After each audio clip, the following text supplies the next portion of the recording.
नमस्कार। आज हम मानव भूगोल के तत्वों के बारे में अध्ययन करेंगे। मैं डॉक्टर भारतेंदु गौतम, सहायक आचार्य, राजकीय महाविद्यालय बूंदी, आपका हार्दिक स्वागत करता हूं।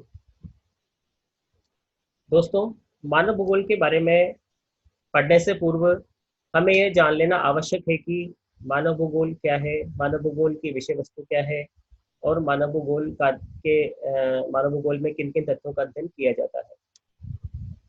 दोस्तों, मानव भूगोल भूगोल की एक महत्वपूर्ण शाखा है जिसमें मनुष्य तथा उससे संबंधित विभिन्न तत्वों का अध्ययन किया जाता है। भूगोल के अध्ययन को सुविधा की दृष्टि से दो भागों में बांट दिया गया है: भौतिक भूगोल और मानव भूगोल।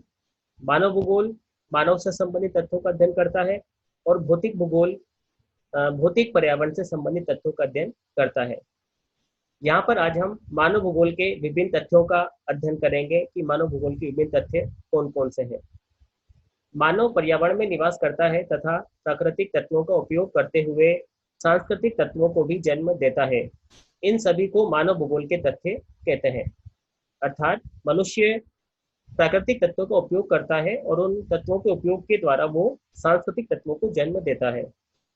प्राकृतिक तत्वों से अभिप्राय है जो हमें प्रकृति से प्राप्त होते हैं। उदाहरण के लिए मान लीजिए मनुष्य ने टेबल कुर्सी का निर्माण किया है, तो टेबल कुर्सी बनाने के लिए जो लकड़ी चाहिए वो उसे पर्यावरण से प्राप्त हुई है। तो टेबल कुर्सी तो सांस्कृतिक पर्यावरण का अंग हो गई और जो लकड़ी है वो प्राकृतिक पर्यावरण का अंग हो गई। तो ये सभी जो सांस्कृतिक तत्व हैं जो प्राकृतिक पर्यावरण के उपयोग के तत्वों का उपयोग करते हुए जिन्होंने जन्म लिया है, वे सभी मानव भूगोल के तथ्य कहलाते हैं। मानव भूगोल के तथ्यों से तात्पर्य उसकी विषय सामग्री को सूक्ष्म रूप से प्रदर्शित करने से है। सामान्यतया मानव भूगोलवेत्ताओं के विभाजन के आधार पर मानव भूगोल के तथ्यों को दो भागों में बांटा जाता है: प्रथम भौतिक या प्राकृतिक तत्व और द्वितीय सांस्कृतिक या मानवीय तत्व। जैसा कि हम पहले चर्चा कर चुके हैं, भौतिक या प्राकृतिक तत्वों में भौतिक पर्यावरण से संबंधित तत्वों को सम्मिलित किया जाता है, जिसमें स्थल मंडल, जल मंडल, वायुमंडल और जीव मंडल के तत्व सम्मिलित हैं। जबकि सांस्कृतिक या मानवीय तत्वों में वे सभी तत्व आते हैं जिनका निर्माण मनुष्य ने प्राकृतिक तत्वों का उपयोग करते हुए किया है, या अर्थात वे सांस्कृतिक पर्यावरण के अंग हैं या सांस्कृतिक पर्यावरण की विषय वस्तु माने जाते हैं। तो विशेष तौर पर तो दो प्रकार से इनको विभक्त किया गया है: पहला भौतिक या प्राकृतिक तत्व और दूसरा सांस्कृतिक या मानवीय तत्व।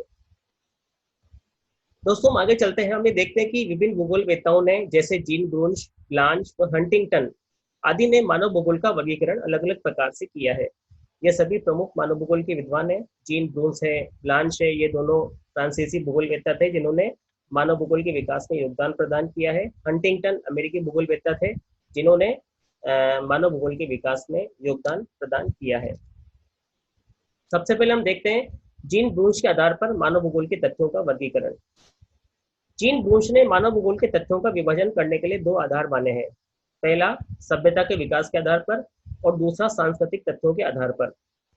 सभ्यता के विकास के आधार पर तात्पर्य है कि किस प्रकार से मानवीय सभ्यता ने विकास किया है, किस प्रकार से मनुष्य आदिम अर्थव्यवस्था से लेकर वर्तमान समय की उच्च विकसित अर्थव्यवस्था तक आया है। और दूसरा है सांस्कृतिक तत्वों के आधार पर, यानी जो सांस्कृतिक तत्व हैं, सांस्कृतिक तथ्य हैं, उनके आधार पर किया जाने वाला वर्गीकरण। सभ्यता के विकास के आधार पर मानवीय तथ्यों को चार भागों में बांटा गया है: प्रमुख आवश्यकताएं, भूमि का शोषण, सामाजिक भूगोल, राजनीतिक व ऐतिहासिक भूगोल। प्रमुख आवश्यकताओं से तात्पर्य है भोजन, वस्त्र और आवास। भोजन, वस्त्र, आवास मनुष्य की प्रमुख आवश्यकताएं हैं जिनको पूरा करने के लिए मनुष्य अपने समस्त क्रियाकलाप करता है। दूसरा है भूमि का शोषण। अपनी प्रमुख आवश्यकताओं को पूरा करने के लिए मनुष्य के द्वारा भूमि का शोषण किया जाता है।